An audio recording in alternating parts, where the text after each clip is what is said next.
This is the limitless Keith Lee. This is Brody King. This is Angel Garza. Will Ospreay. Hornswoggle. Pentagon Junior. The villain, Marty Scurll. The Mexican Rey Fenix. King Ricochet. Concrete Rose Sunny Kiss. And I'm here to ask you to stop what you're doing, take just one moment, and bask in the glory of the busted wide open. Busted wide open. Busted wide open. Busted wide open. Busted wide open. Busted wide open. Boston wide open. Busted wide open podcast.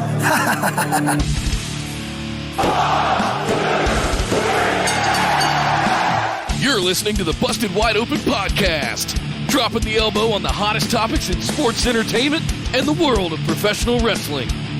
With your hosts, Nick Howell and Sir Ian Dangerous. Coming to you from the Orbital Jigsaw Network Arena in sunny Southern California.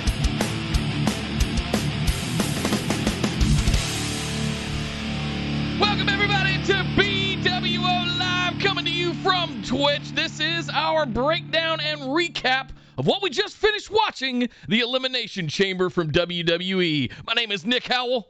And I am Sir Ian Dangerous, and yes, indeed, Elimination Chamber just finished up. It's our first pay-per-view on the road to WrestleMania, post-Royal Rumble, pre-Fastlane, and they set up some things, Nick. They set up some things, big swerve at the end of the show, and that's pretty much the biggest and only thing that happened on the show. We did have a title change, which did actually set up that big finish. We'll talk about all of that, yes. Nick. We'll discuss the entire show. But first things first, thank you to everyone who was hanging out with us in Discord during that show. It was a very lively chat because there were long stretches of the show that just kind of dragged. And so the Discord got very lively and very fun. Thank you to everyone who was hanging out with us over there. It was a blast. You guys are awesome. And thank you to everyone who's in Twitch with us right now, too. You guys are great. Thank you for showing up. Appreciate it very much. I'm looking forward to the discussions that will happen during this show, Nick. But before we get into anything, let's do a little business. Yes. And then we'll head on into the show. Well, kicking things off, Esme didn't wait around until towards the end of the show. She came right in hot with 1,000 bits right off the top. Esme. First things Thank first, you. Congrats to Papa Nick. That's right, Nick. You had an announcement in Discord. That was supposed to be private for you guys in the Discord.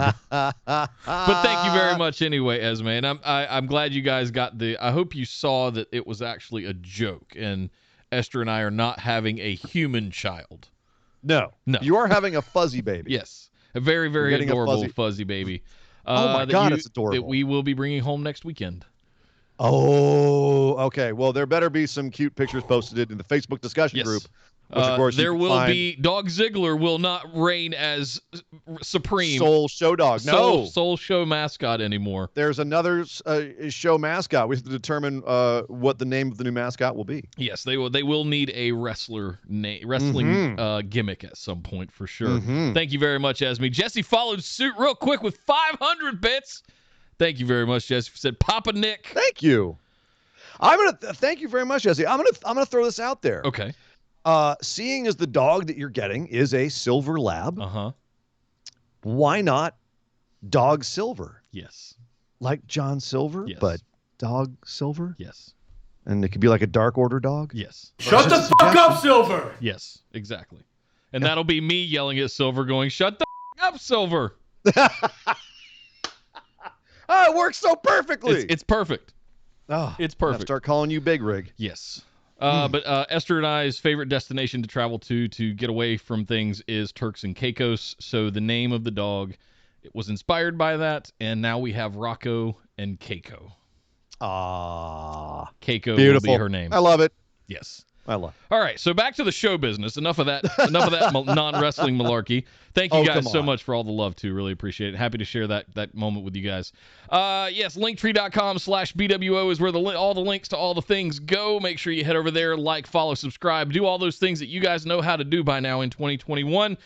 Get in the Facebook discussion group. If you missed out on the Discord chat tonight, you missed a really good time. Lots of fun GIFs, fun talk about nipples and all kinds of stuff were happening. Lots of Boondock Saints fandom happening in the group. Yes. So Lots of good stuff. Make sure you get into the Discord. Follow us on Twitter and Instagram at BWO Podcast. Subscribe over on YouTube. And a big shout out to all of our patrons for the love every single month. Thank you guys for helping us keep the lights on around here. And it is the best way to support the show, along with those subs and bits right here on Twitch. So we thank you guys for it indeed. But guys, we got a lot to discuss. So now that the business is out of the way, let's head over and talk about what went down tonight on Elimination Chamber. Well, the pre-show kicked off with a fatal four-way match for the U.S. title #1 contender. Well, rather, we found out that Keith Lee was not going to be on the show tonight. He was supposed to be in the triple threat between Matt Riddle and Lashley for the U.S. Championship. But because Keith Lee is apparently injured, we still don't have confirmation on if that's kayfabed or what is going on with him in real life. But they said it was an injury. He couldn't perform. So instead, we got a fatal four-way. Mustafa Ali, Ricochet, John Morrison, and Elias on who was going to take Keith Lee's spot in that match. And in addition, we also had on the pre-show at the desk, Sonya Deville was a guest, and she told off the Street Profits in a way that I had to put it in my notes, Nick, because it was such an awesome moment and really showing, I think, where Sonya is going with her. She's being sort of gently led into the authority figure position, but it feels like she's really starting to hit some good notes. She had a really good promo she posted on WWE.com. And then this moment where the Profits came in and interrupted her while she was being interviewed on the pre-show panel and said, hey, what about our, we were 328-day champs or whatever it was, 308-day champs. Where's our rematch? What happened to that? And she goes, guys, I actually don't appreciate you coming in and trying to interrupt me on this show. That's very unprofessional. Come see me in my office, which she repeated in my office a few times, and it came up actually during the show itself when she showed up on the show.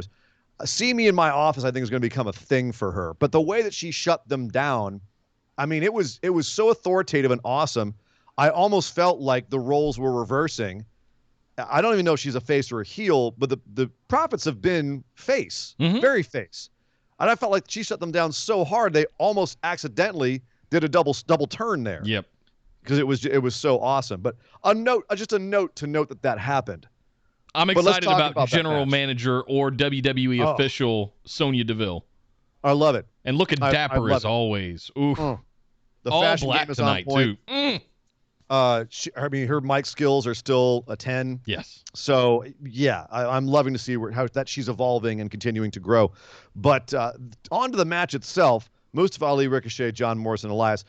Like many of the matches tonight, this was a match where someone got to shine and then they were not involved in the finish, where Ricochet ended up going outside the ring to scuffle with the members of Retribution at the end and left Mustafa Ali in the ring wide open to be pinned by John Morrison. Elias was outside the ring as well at the time. John Morrison going on to be involved in that U.S. title match. And I have to admit, Nick, you had picked Mustafa Ali to go on because you just figured, hey, it's a no DQ match. He's got all of Retribution. How could he not win? And I picked Ricochet because I really wanted to see Ricochet and Matt Riddle versus Bobby Lashley. Yep. That sounded delicious. Now, that being said, I'm not mad at John Morrison. I was really excited to see the moments in this match where we got to see Prince Puma and Johnny Mundo lock up and do a little bit of action in there. And I'm not mad at how Ricochet went out. He got to look like $1 million in this match. But I got to say, Nick, another match where Elias felt irrelevant and another match where Mustafa Ali looked like a joke along with the rest of Retribution. How did that make you feel? Not good. I actually had a thought in my head where, this is actually kind of a perfect way to sneak Ali back in there, especially with Retribution there. Right. Have him in the match, and somehow he ends up getting one over. I don't know. With a triple threat match is no DQ, so you can have the rest of Retribution in the triple threat match. They can totally you've got T-Bar and Mace there that can just overwhelm Lashley while he's in the ring mixing it up with Riddle. And all of a sudden we look up and Ali is the new United States champion, and you've got kind of a 2.0 of Retribution versus Hurt Business. It kind of books itself. So that's why I was looking at Ali to kind of build that back up. And I'm just sitting there going, man, to me, this is a no-brainer. Why? And then they end up going another direction, and I just feel like I have no idea why that individual was picked. It's funny because upon reflection, thinking about Ali going to the triple threat, it would have just put too much other stuff in it. And when we looked at what happened in the triple threat, it would have been this finish either way. Either it's going to be here or in the triple threat. You've got to find a reason why Retribution isn't going to win. And it just happened to be here, and they had their hands full with Ricochet, which, okay, we're repeating some story beats from a few weeks ago. All right, fine, we're going to get Morrison in there. Morrison is essentially a blank slate. We can do whatever you want with him, and he's a good worker who's going to just make the match better. Yeah. And he did. That all is what came to pass. Sure. So I felt like Ricochet could have filled the same slot, but it was better to have Morrison going on in the end, considering what his role was in the finish of the match at the triple threat. So ultimately, looking at hindsight being 2020, this was the right call to have Morrison go on and win this match, especially with the way they booked it. I can't really complain about it at the end of the day, other than the fact that once again, they've shown that Retribution is just it's a dead gimmick walking. Done. It is a horse that is waiting to be taken out in the backfield and have a bullet put in its head. I hope we can salvage Ali and his career out of this, and I feel really bad for Dominik Dijakovic right now. Dijak! And Mace. I mean, everybody involved Well, in I mean, this. Dio had his moment trying to do commentary, and then he changed his mind. Like, Dijak's been at this for a long time, and I feel really especially bad. Even Thorne, I just sitting here going, Feel bad for Shane Thorne. Feel bad for Mia Yim being trapped in this somehow, too. So it's...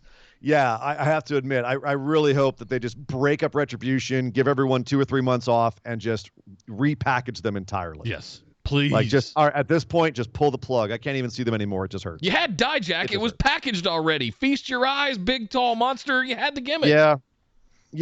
I did feel like he needed a little bit more because his best stuff only ever came when he was in Keith Lee's orbit. Sure. And aside from that, it was very bland. Yeah. It never really like popped out of the screen.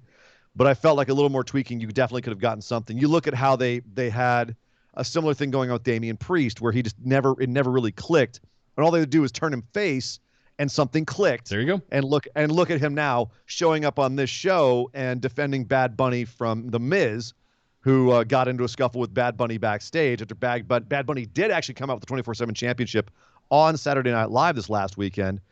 Which, once again, I've got to say is a big missed opportunity for WWE. Yes, you had a championship shown on TV, on major TV to millions of people, and it was your ugliest, fakest-looking, crappy toy belt in your company. What a bad look for them. Yeah. Oh, I'm a champion in WWE, and everyone's sitting there going, wow, is that some sort of joke? Yeah. Yeah, it's a joke belt. So that was a bad look. I think it's the Wish.com WWE Championship. Kind of. It's good exposure and also at the same time a bad look. Yeah. But yeah, so Damian Priest is now hitting on all cylinders. Bad Bunny is still running around. Miz is still getting into the scuffles with him, and John Morrison is going ahead to the main show, to the triple threat match. And the main show started, Nick, with the Smackdown Elimination Chamber. We had a little bit of discussion in the group which was going to go first. We were all saying it basically depends on what they wanted the finish of this show to be. And I got to say, at the beginning of the show, Nick, you had been hard-pressed to find anybody who knew what the exact finish of the show was going to be. I was all in on Cesaro since our show Friday, and I was just like, well, I hope I was right. And the more we got through the match, the more it started looking favorable. Before we get too much further, I want to catch up. I want to make sure we don't get too far behind. Kyle Cotton threw in 100 bits. Thank you, sir. Said you could have named the other dog Socko and had the Rockin' Sock Canine connection. How about Ziggler and Keiko, the Dirty Dogs, the BWO Tag Team Champions? The Dirty Dogs. The Dirty Dogs. The Dirty Dogs. There you go. Thank you very much, Kyle. That's glorious. Kyle threw another 100 bits in, said based on the match, they were getting inserted. The only answers were Ricochet or Morrison based on their previous work with Lashley and Riddle. I picked Ricochet thinking Lashley would retain. Morrison in there made sense with Riddle getting the title. 2 heels and faces compared to 2 faces and a heel. Yep. Yeah. Yep. Yep. Basically. Kyle, we're going to have a conversation about you spoiling outcomes of the show before we get to that section, but that's a conversation for another time. Thank you very much for the 100 bits. Not a biggie. Jesse, for the 100 bits, said, no R-Truth this pay-per-view, sad face. No, we had to have Bad Bunny retain, and if R-Truth is in the building, there's no way Bad Bunny's going to retain for any longer. I halfway expected when he and Miz were having that close-up confrontation for R-Truth to come in and roll him up and get it back, but did not happen. Bad Bunny throwing a big old working punch, big old haymaker. Did you see that? Yep. Yeah. Thank you very much, Jesse. Damn. And Esme said, gave us 100 bits, said, I will die on this Cesaro to NXT UK and beat Walter. Going to die on that, huh? Yeah, that's not happening either. I'm not mad at that match. He did go over there and face the guy who took Walter to the limit. So that's true. Ilya Dragunov. So thank you very much, Esme. Not saying it couldn't happen. But speaking of Cesaro, yes, Nick, we had Cesaro, Daniel Bryan, King Corbin, Kevin Owens, Sami Zayn, and Jey Uso in this opening Elimination Chamber match for SmackDown. Cesaro and Daniel Bryan in first, which was just it was actually, they were kind of the centerpiece of the whole match. They were in first. King Corbin came out, laid them out, and then Sami Zayn came out and tried to avoid getting into the match at first because King Corbin was right there. Finally gets in. He's doing his squirrely heel routine. Kevin Owens comes out, and he and Sami have a little tete-a-tete. Sami wants to team up with them. He says no, and stunners all around. And we have just a whole bunch of scuffling going on, including Sami Zayn and Cesaro way up high on the cage, and Sami taking a pretty big bump off of that, and then Cesaro doing pull-ups on the ceiling of the cage. A lot of strength spots from Cesaro in this, including giving a big spin and then a sharpshooter to tap out Baron Corbin before Kevin Owens. Jey Uso comes out, starts laying everybody out, and then Kevin Owens goes nuts, stunners everybody, and then takes out Sami Zayn with a stunner, dodges the haluva kick, gives him a stunner. Sami Zayn's gone. But as he's going to say bye to him, Jey Uso catches Kevin's arm in the door of the cage and wrecks his arm and ultimately takes out Kevin Owens. Kevin Owens is out. And then we're back to Daniel Bryan and Cesaro going at it with Jey Uso selling outside the ring. So it was the centerpiece were Daniel Bryan and Cesaro doing all kinds of tons of work on each other, on everybody else. But then the most shocking moment of the whole thing came when Jey Uso got back involved and took out Cesaro, broke it up, and ended up eliminating Cesaro after Cesaro got weakened by Daniel Bryan. Daniel Bryan at this point had been selling his leg for most of the match, and ultimately Jey went up on top of one of the pods, trying to do a huge splash off the top. Daniel Bryan got the knees up, and then while Uso was trying to recover, gave him a running knee for the surprise 1, 2, 3. So Daniel Bryan, your surprise winner of this match, Nick. You didn't call it. I didn't call it. I think we did say there's kind of a hint of Daniel Bryan there. Yeah. I remember talking about that a little bit, but with all of the press and hype that Cesaro's been getting, the great Talking Smack segment that he had Friday night, like I was kind of all in on this for Cesaro. We knew he wasn't going to take Reigns down, but I was all in on him having this moment. We knew that whoever survived this match was going to get decimated by Roman Reigns. And looking at the people that could have done that, Kevin Owens has just had a bunch of matches with Reigns, and he would have been an unexciting choice, but it would have fed that story, which is why I picked Kevin Owens to win this. And I did that saying, Nick, that I thought Cesaro should win because Cesaro would be the most exciting story because it would make him in some ways. Yeah. Daniel Bryan was a bit more of a surprise win. Jey Uso was also in there as people suspecting possibly Jey Uso because there's also story there, but that would kill the momentum of him being on Roman's side if he betrayed Roman. And it wasn't a finger. We're not ready for that yet. No. It'll be great fodder for the summer if Jimmy ever comes back and we can do that kind of program, but not yet. Well, but also having Daniel Bryan gives them the position where Daniel Bryan, there's no harm in having Daniel Bryan put someone over right now. No. He can do that, especially after getting just mauled in this cage and then Roman coming out fresh as a daisy. And as he goes for an immediate spear on Daniel Bryan, having Daniel Bryan put him in the yes lock right away, and it looks like almost tap him out before the fresh Roman Reigns powers out of it and then just ground and pounds him into the dirt. And just, oh my God, he was hitting him like a bag on the ground. Just elbow, elbow, elbow. And then finally pins him 1, 2, or chokes him out. He puts him to sleep in his finisher. So a very quick Roman Reigns Daniel Bryan match. You would not have wanted to have a match that short and that dominant with Kevin Owens or Cesaro. Right. That's true.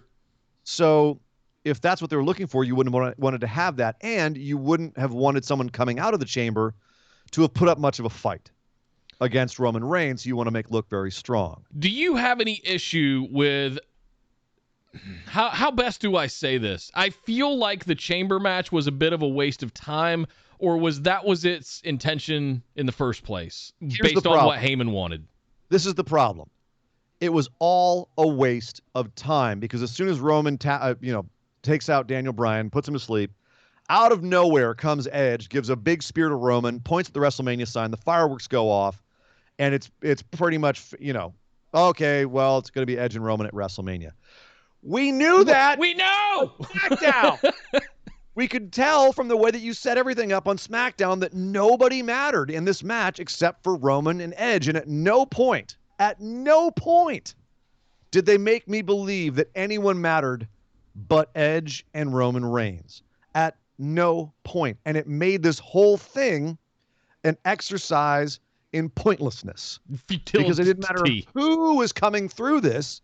They were going to get beaten by Roman. And after everything that had gone down on SmackDown between Roman and Edge and Roman were going to have their match. Right. And there wasn't enough stories between the people in here. There was a mini, there's the history between Kevin Owens and Sami Zayn. There's the history between Jey Uso and Kevin Owens, which may turn into something.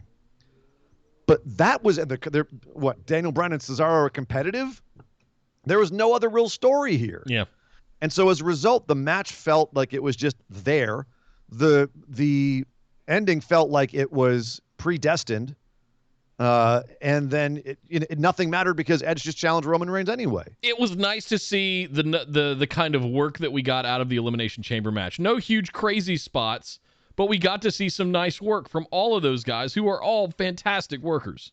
Some big-ish spots, yeah. Sure. Jay coming off the top. I mean, Cesaro doing hanging press-up pull-ups from 20 feet in the air, fantastic. Jay coming off the top, good. Cesaro got to look good. Daniel Bryan got to look good. I mean, everyone got their moment. But at the same time, ultimately, at the end of it all, I just went, well, that was a waste of 25, 30 minutes. Yeah. I mean, we could have just had we could have had Roman come out, open the show, and just Edge spear him out of nowhere, point at the sign, and we'd have saved an hour. Or better yet, just not have Edge be on the last SmackDown saying and getting into Roman's face. Right. Right? They showed their hand too early. We already knew that. But they showed their hand too much on it, and it made this match feel like less as a result. Agreed. Luckily, they followed that up. Well, hang on, with real match quick. Kyle threw in 100 bits, said, unless Bryan is going to be at Mania with Roman, I don't get this booking. Cesaro sets a story thread for down the line, a story thread Bryan doesn't need, but Cesaro does. Side note, this chamber was very face-heavy, and I can't believe I'm saying it. We either needed Corbin in longer or in later. It was face-heavy because they would be going up against Roman. Yeah. So I don't have an issue with that, but Corbin, I don't know why he did feel like the odd man out in this. He felt like the only real heavy hitter in there. Jey Uso, they're almost ironically calling him main event Jay at this point. Yeah. And Sami Zayn is a squirrely, scaredy cat heel. Yeah. Whose documentary crew got kicked out of ringside, and he was, the conspiracy continues kind of thing. But yeah, the faces were stronger faces than the heels were strong heels. But again, I mean, as you said, Nick, it's because, we had to believe someone's going to go against Roman. But even then, we knew that the way it was set up, they were going to get mauled by Roman. Yeah. And that's exactly what happened. It was just after Roman killed Daniel Bryan. It's kind of like, okay, cool. Oh, Edge is here. He challenges Roman. Okay, cool. Well, we kind of knew that. We know. Just it didn't. It felt like it didn't need to happen. No. Which is unfortunate because, as you said, lots of good work in that match. But the next match was Matt Riddle versus John Morrison versus Bobby Lashley, set up from the pre-show. And this was basically Lashley being more powerful than two guys for most of the match.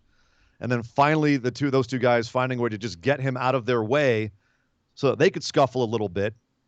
And ultimately, they just couldn't overwhelm Bobby Lashley. He was just too big, too bad. And MVP ran his mouth too much ringside, where Bobby kicks out of Starship Pain from John Morrison, and as MVP runs his mouth about how he didn't think, well, man, you didn't think that your finishing move would take out the Bobby Lashley. Morrison rolls out of the ring to get an MVP's face, steals his crutch because MVP is selling a leg injury from this last week's show, and gets back in the ring with the crutch. Immediately, MVP starts calling out to the ref, hey, he's got a weapon. It's a no DQ match, MVP. Doesn't matter.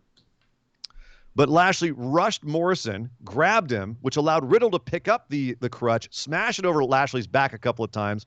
Lashley goes out of the ring, and Morrison's just been eating the hurt lock for a couple of minutes. So he then gets pinned by Matt Riddle, who runs out of the ring afterwards like he's an extra in Chariots of Fire. Just vanishes. Poof. And Lashley's left in the ring, steaming mad. And Matt Riddle is your new U.S. champion. When we were talking about it last week, we were basically saying not yet. That one of the reasons we were making our picks and we said Lashley's going to retain is because we said not yet. I want to revisit that and just say I think this actually worked out really well. Well, because they shifted gears in a way that we hadn't foreseen, or rather that we thought they could, but they would have had to do a lot of machinations to do it. They basically used this show to run all those machinations, and this show worked better overall. I'll kind of skip to the end a little bit here and say I felt the show worked better overall as a setup for WrestleMania than as a pay-per-view. Yeah. They set up a lot of things that needed to be set up for WrestleMania, but they had to do it by having a mediocre pay-per-view. Yep, unfortunately. And unfortunately, it was one of the gimmick pay-per-views, not one of the B pay-per-views like Fastlane, like we're going to still have at this point. It, right? But the upside of this is Matt Riddle is your U.S. champion. John Morrison, doesn't really get hurt by the loss here that much. He felt like he got mauled by a tiger. It wasn't Ricochet eating the pin the way that it could have been had it been the other choice. Yeah. Or Ali, for that matter. Or Ali, exactly. But this begs the question, what was the plan with Keith Lee? If Keith Lee had been, was he held out of this match because they didn't want to have him eat a pin? Possibly. Very possibly. Was he held out of this match because he's in trouble, or was he held out of the match because he's injured? It's one of the three. I want to hope it's because they wanted to protect him. They want to protect him, yeah. That's my hope. Same. And then maybe have him turn heel on Matt Riddle going into WrestleMania. Other than them saying what they've said, we've not heard a word about any injury to Keith Lee. I haven't, at least. Usually something comes out if it is bad. Yeah. You know what I mean? If it's good, they're usually good. Everyone keeps their mouth shut because no one's disgruntled. Everyone goes, okay, that sounds good. And they keep their mouths shut. But if someone's disgruntled, usually there's a leak. I'm inclined to believe that somebody said, no, you can't have Keith Lee in there if we're going to do the match this way. Right. Let's protect him. Let's have a kickoff show 4-way of somebody that can eat that pin. Right? That's what I want to hope happened. Yeah. That's what I want to hope. Yeah. Mr. Divian resubscribed with the Twitch Prime for 7 months, so that gets you, sir. It's not going to work, is it? Don't freeze my Twitch. No! Son of a bitch. Oh, is it back? There it goes. Oh, God. Good. Stream Deck, and it gets weird sometimes. Sorry about that, guys. Thank you very much, Mr. Divian. Welcome back. Thank you for the Twitch Prime. Retribution has taken over your Fifth Element wave there. Woo. Oh, goodness. Do not. Garbage. Yeah, Kyle said, do not turn Keith Lee heel. WWE, listen. Not yet. I don't know. You could start him off heel, and then when the crowds come back, turn him back face. We had glimpses of it end of last year with him and Drew, and there was just opportunities, but I'm just not yet. There's a rumor going around that Vince doesn't see enough fire in Keith Lee, and he's starting to get cold on Keith Lee. Yeah. Which, no, I swear to God, if that man loses faith in Keith Lee, and after the debacle that Keith Lee's main roster debut has been so far, where they just kind of can't figure out how to push him, can't give him a proper finish to a match, can't even give him his entrance music they give him the crap entrance music for the first 3 months, can't figure out what he's going to wear, keep messing with what he is, and then they go, oh, you don't have enough fire? I'm going to lose my actual shit, Nick. Yep. That's our boy. Don't mess with our boy. Them turning him heel if it gives them what they want out of him and it keeps him in the running in this company. If they Aleister Black him, I'm going to lose my freaking mind. Yep. That's neither here nor there. I'm not going JD from New York on this. The point is Lashley lost the belt and he left angry. And that leads into stuff later. We did see Miz tete-a-teting with MVP later on in the show. So we'll come back to this because it does have ramifications later. Okay. But in the meantime, we had Nia Jax and Shayna Basler versus Sasha Banks and Bianca Belair for the Women's Tag Team Championship match. A match that defined pointlessness. Yep. It didn't involve Bianca and Sasha having any kind of feud or issue. You had Reginald come out at the end and interfere in the match and cost them the match because he distracted Sasha by bringing out a bottle of cheap champagne. And Sasha ended up eating a pin. Cool. While Bianca was outside, not involved in the finish. Right. Okay, so you just had your champion pinned in this match. It didn't make Nia or Shayna look any better because it was a distraction pin.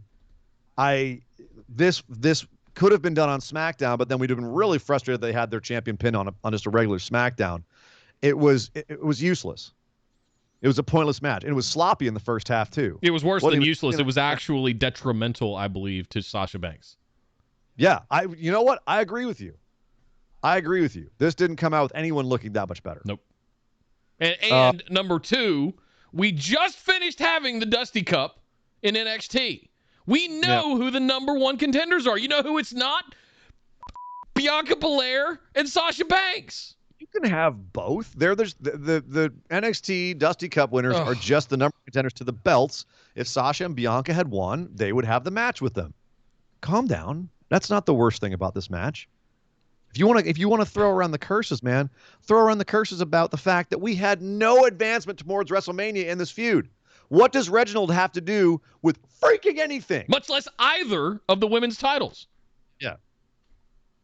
I mean, the only thing I can think is maybe they're starting to question if they should have Sasha versus Bianca because Asuka's whole program just got scuppered because Lacey Evans couldn't keep it in her pants. And she had to go have a kid right now. A month out of WrestleMania. Oh, my God. Y'all, use condoms for one more month. Hang on. Lana and Naomi are still the number one contenders.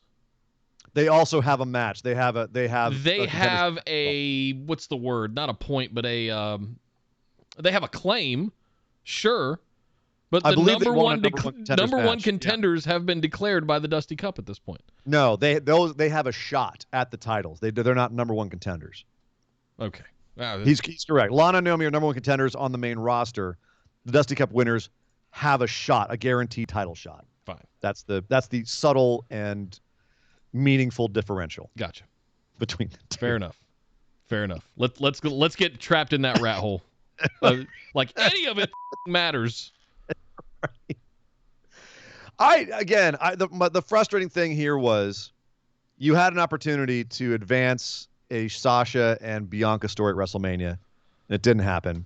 I don't know what the hell they're doing with Reginald. I don't know why Carmella's guy is still involved in this at all, and it makes me worried. Yeah, it makes me worried. Yeah. But then again, they didn't have much else they could do at this point. There's no real clear contenders for the Dirty Dogs. There's no real clear contenders for Hurt Business right now. No one that you could put on a pay-per-view. Which is why I thought Ali would have the shot at the triple threat. It would have been interesting to do that and have Hurt Business Retribution get back into something because neither one of them are really doing anything right now. I mean, they could have just manufactured that, but sure, they did not do that either. And they said that before the show, even on the pre-show, they were talking about who's going to challenge Asuka on this show.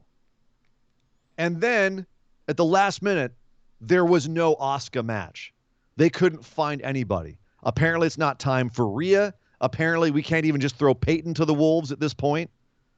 There's just nobody for Asuka right now. That's how well you've booked the Raw Women's Division, is that literally nobody's ready for Asuka. I thought it was just her line, but literally nobody is ready for Asuka. Okay. I feel like Asuka and Peyton Royce, Ruby Riott, Nikki Cross all had banger matches against Asuka when it was during her title reign in NXT. I don't see why they're not. They broke up the Iconics for a reason. Why are you not pushing Peyton Royce to have that opportunity? You could have just had a 10-minute match with Peyton Royce. Asuka gets the win. She defends her championship. Yay, Asuka is tough and unbeatable. Fantastic. That's it. That's all you had to do.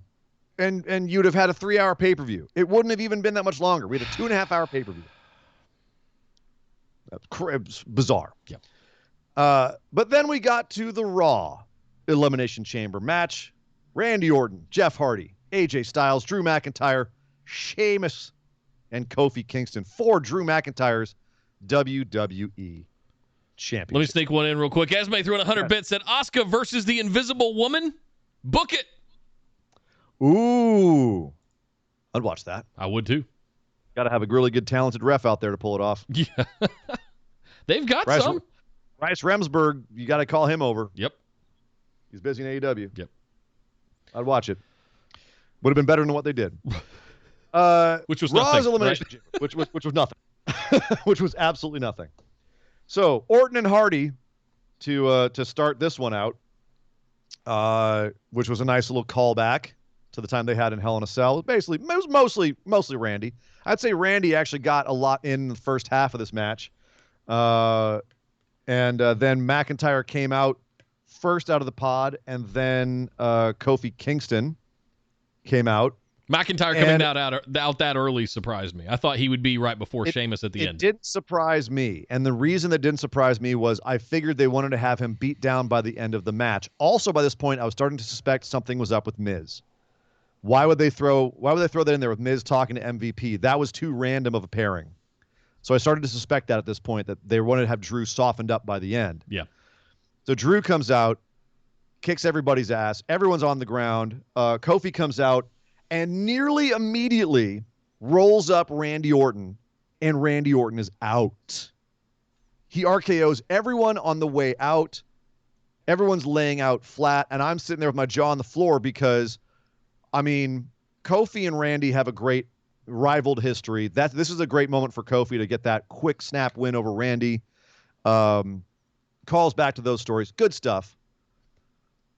But, man, I thought we were going to have some sort of, we've been building up all this Fiend stuff, and Randy's just going to go out like that. It made me wonder if it was an accidental pin and they had something planned, because it did seem like it was a shock pin, and everyone was kind of looking around like, oh. Well, as Randy's making his way out of the ring, we cut over to AJ's pod, and he's yelling at Omos, who's trying to figure out how to get the pod open from the back, rips off the plexiglass. Yep. Off the back of AJ's pod. AJ runs around to the front where they've opened the door to let Randy get out of the cage. Yep. And AJ runs in completely out of order. Well, he runs in, doesn't matter what the order is, because he saw 3 people laid out with an RKO, which made me think, okay, maybe this was planned, because that's an obviously pretty well booked spot. So he runs in, tries to pin everybody. Of course, everyone kicks out. They all get up, start attacking him. So all for nothing, dude. And meanwhile, Adam Pearce is screaming at Omos to get out of there. And Omos just kind of roars a little bit and leaves. So no more advantage for AJ. And now it's all the remaining 4 guys in the cage while Sheamus is standing in his cage brooding. I'm not going to lie. I got a little bit excited because if you remember, I was leaning towards picking AJ for this match. Right. Because of Omos being there and interfering. So when he starts ripping the cell off, I'm not thinking it's because AJ wants to run around and go through the front door. I'm thinking it's because Omos wants to get in there and wreck dudes and set up AJ winning this thing. And I kind of went and had that moment where I was like, oh my God, I should have listened to my gut. And then AJ continued to have an amazing performance throughout the rest of the match. And your booking actually sounds more exciting than what happened, which is Drew McIntyre taking back over until Sheamus comes out of his pod. The 2 of them get into it, and then everything is just about, these guys just all scuffling. Yeah. And it kind of slows down a little bit. Everyone's doing, good, nice work. Everything was tight. There were some hard hits, some nice spots, but nothing really mind-blowing. And because everything is a little bit less violent these days when it comes to this cage and this, this match, it just felt like we were, okay, now we're just waiting for more people to get eliminated for things to really pick up. Right. Things really just kind of ground to a halt at this point in the match. And unfortunately, the next thing that happened was Sheamus eliminated Kofi Kingston with a bro kick. And then we're left with Sheamus, Drew, and AJ. And Nick, the worst part about this is they did the exact same thing from the first Elimination Chamber tonight in this Elimination Chamber. How's that? You have the two guys with the most story in the match coming into this. And the first one was Sheamus and Daniel Bryan. We started off with them. Now they're having a competitive match. We're pretty sure one of the two of them is going to win the damn thing. You mean Cesaro and Daniel Bryan, not Sheamus. Thank you. Cesaro and Daniel Bryan. The second one was Sheamus and Drew McIntyre. Sure. And they start going at it. It's just all about them. AJ's lying on the outside of the ring the same way that Jay was. And in the same way that Jay did, he gets involved and takes out Sheamus. A surprise elimination, the same way there was a surprise elimination on Cesaro. And the same way that it was almost an immediate win by Daniel Bryan over Jey Uso, then there's almost an immediate win by Drew McIntyre, who claymores AJ Styles out of midair. It was the exact same finishing sequence, the exact same booking. And I was pulling my hair out going, you guys got to be kidding me.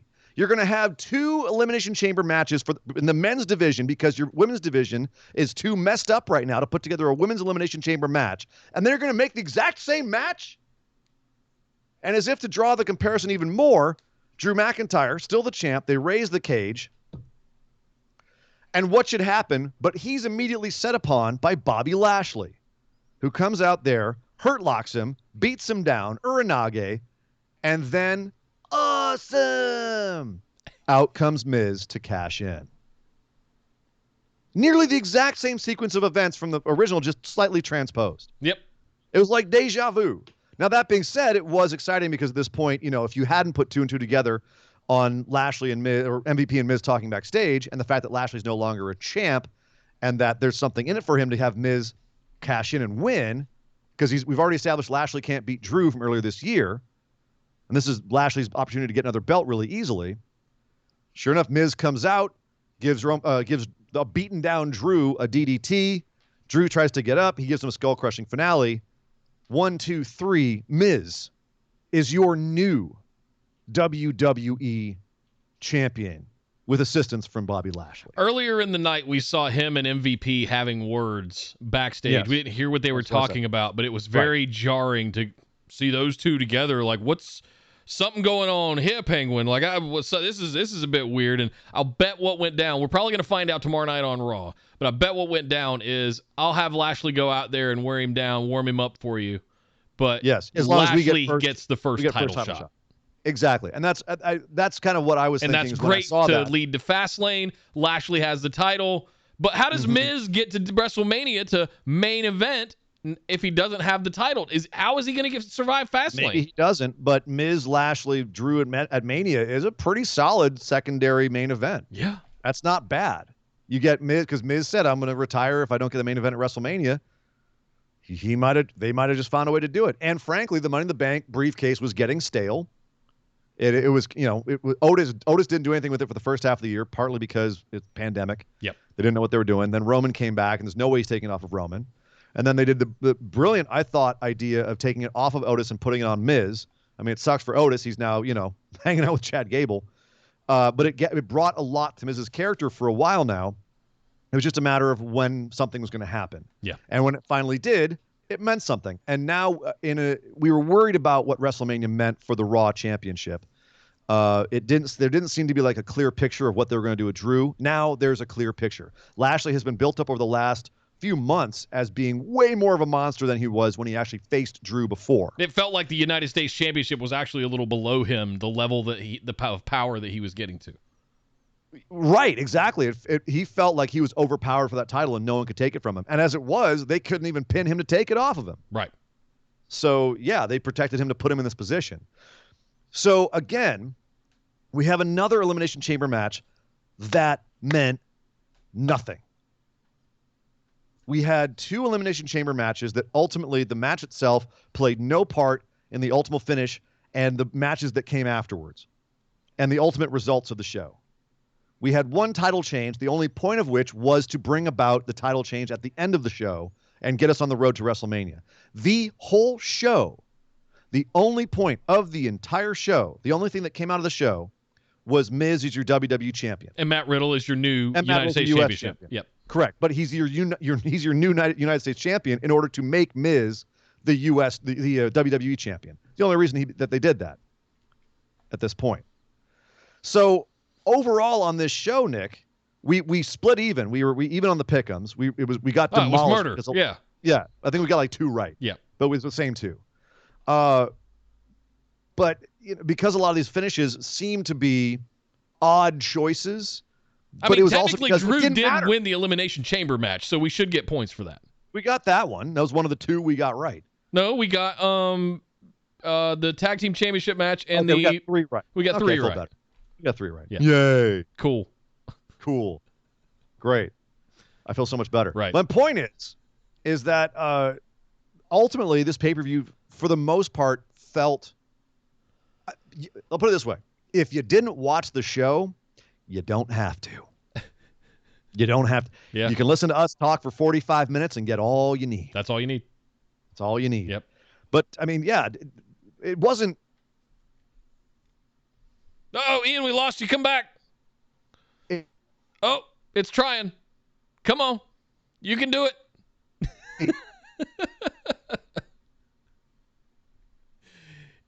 And back. Oh, okay. I think you came back.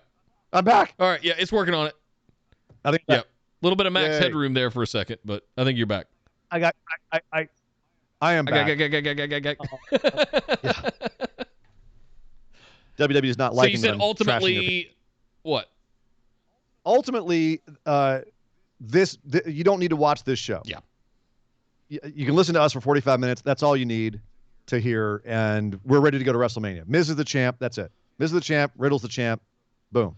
You're done. So we've got Fastlane literally in 4 weeks. What the f*** are we actually going to be able to do by the time we get to Fastlane? And then in 2 weeks, we've got WrestleMania. I feel like Fastlane will be setting up most of the mid-card matches. You may be setting up the Asuka match, just the rest of the titles they haven't already set up, right? That's going to be the final shuffle for all of those. So there is still more to do.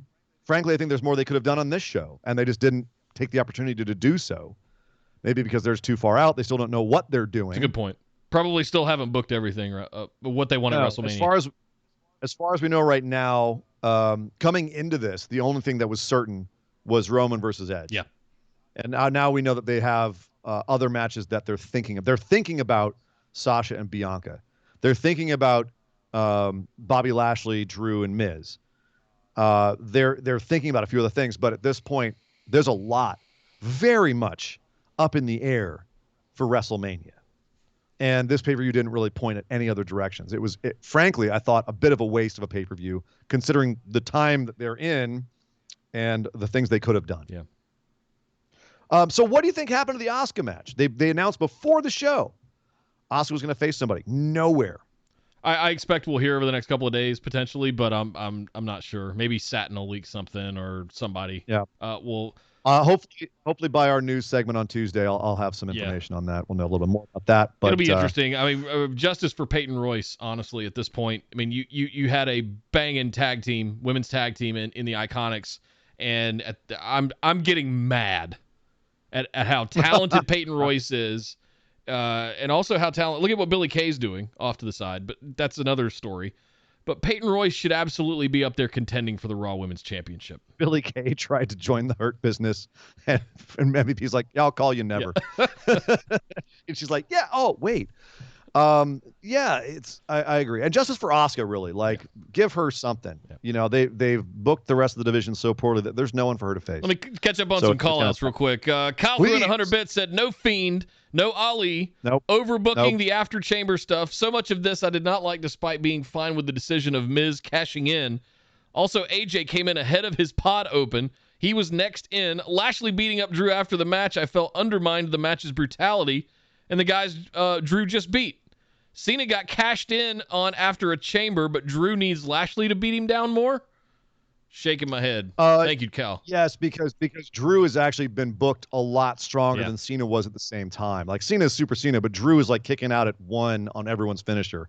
It doesn't surprise me at all that they had. Plus, you know, they had to have Lashley do it for the story aspect of it. And it also shows that Lashley's back in the main event picture now. I think that was a necessary step to take him away from that mid-card title.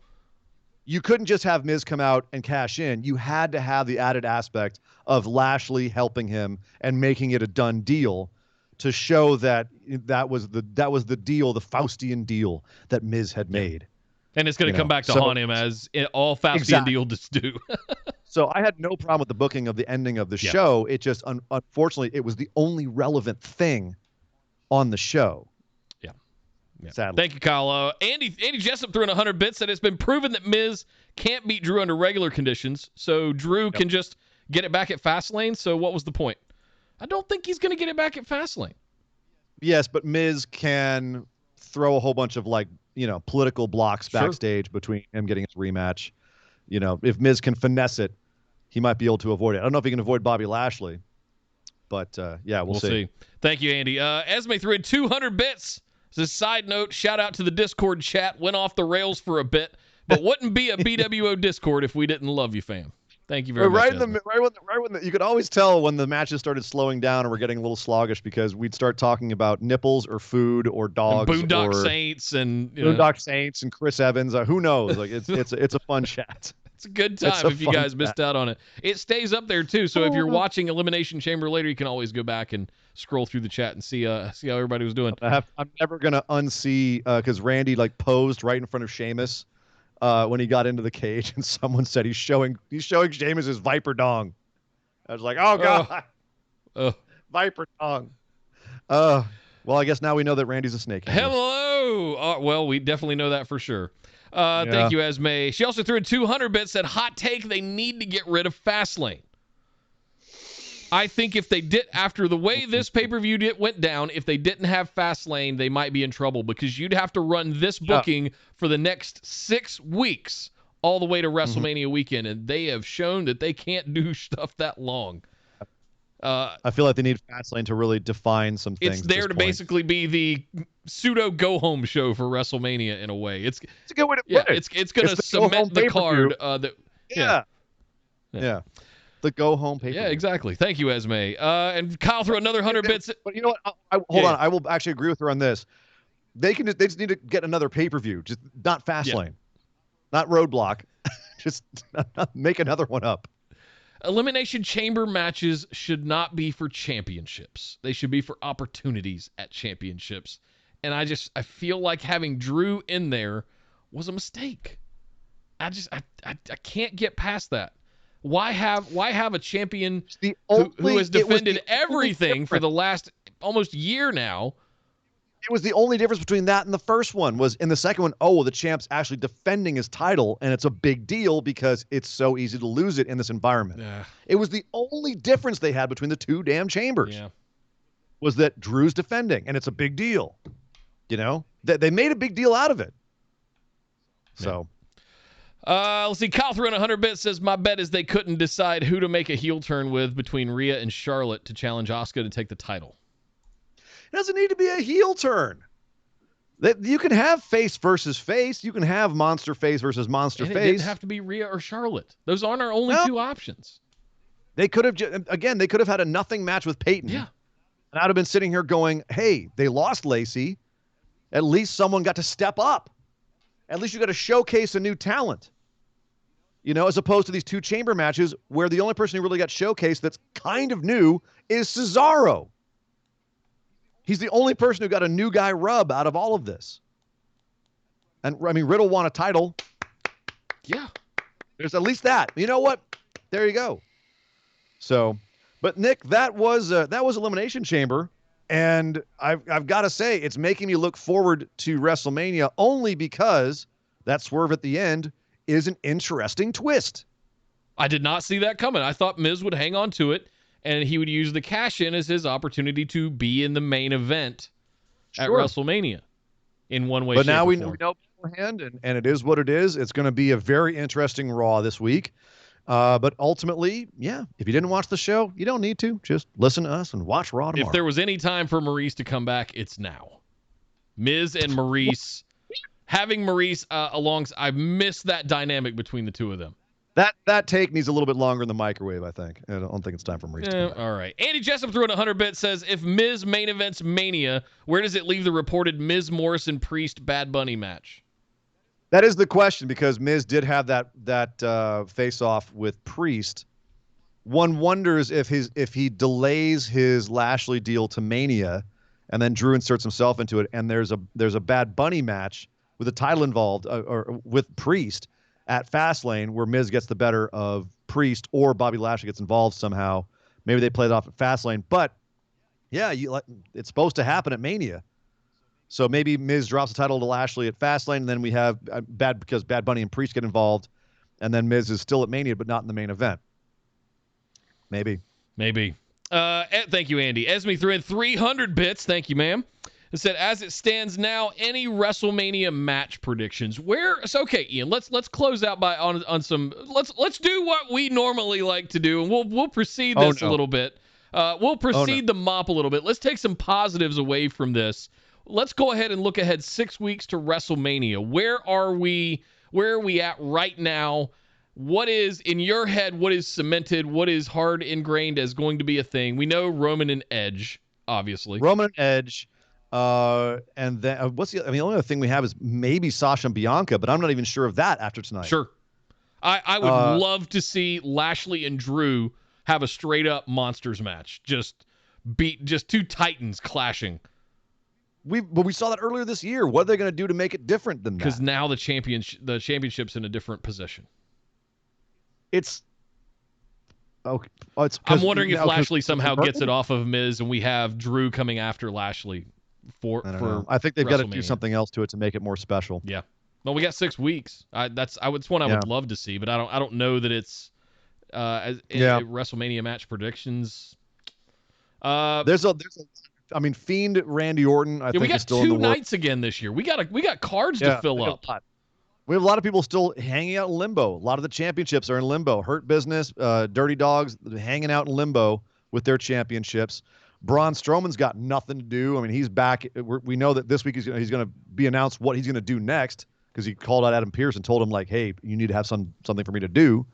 So we know he's still out there in the mix somewhere. Who's Riddle going to be defending against? Is Keith Lee going to come back and have a feud with Matt Riddle? Yes, please. If Bianca Belair doesn't face Sasha Banks, does she go after Asuka? And then if so, who faces Sasha Banks? Are we going back to Carmella with this whole Reginald angle? Or are we going to figure something else out? Is there really anyone else for her to face? What's going to be going on with the tag team championships on the women's division? Are we really going to hold off Naomi and Lana to pay off that whole angle until WrestleMania? Because if so, God help us all. Do we end up somehow with a triple threat with Lana, Naomi, Raquel Gonzalez, and Dakota Kai? And Raquel and Dakota are out of the picture after this Wednesday. What's that? I said they're out of the picture after this Wednesday. What do you mean? I don't follow. I'm saying they're going to lose their title match, and then NXT can bugger off back down to NXT again. Oh wow, that's a hot take. As far as Vince is concerned, that's my feeling. That's my feeling on how he looks at NXT right now. Damn. I think they've got a little bit more shine on Raquel Gonzalez than that. I think that's only in Triple H's mind. I don't think Vince has really seen her yet, if you know what I'm saying. That's disappointing. Anyway, let's close things out with a little segment we like to call our moment of positivity. Mop, mop, mop, mop, mop, mop, mop, mop, mop, mop, mop, mop, mop. Mop, the moment of positivity. That's right. It's that time of the show we look back on, this pay-per-view. We just did a mop on Friday. So we're looking at this pay-per-view and find the thing that stood out, that made us the most happy, the thing that we can take away that is a positive from the show. We did a lot of kvetching today. We always want to turn that around at the end and send everything back out. Some good positive energy. So, Nick, what was your moment of positivity for Elimination Chamber? It has to be the showing that Cesaro had. I've over the last week or two, it seems like Daniel Bryan has grabbed a hold of him and is just strapping the rockets to him. And we know that Daniel Bryan's kind of in charge of some parts of creative over on SmackDown. He's being listened to at least, and we know that there was sort of a big get together a few weeks ago, and everyone was asked, "Hey, who's the most underutilized star?" And Cesaro was like way at the top of that list. And ever since then, we've been seeing this big push for him. And Bryan in particular has been doing a lot of work for him and with him And he really did put him over a lot. I mean, Daniel Bryan gave a lot to Cesaro in this match in their exchanges. Daniel Bryan made him look like $1 million. Yep.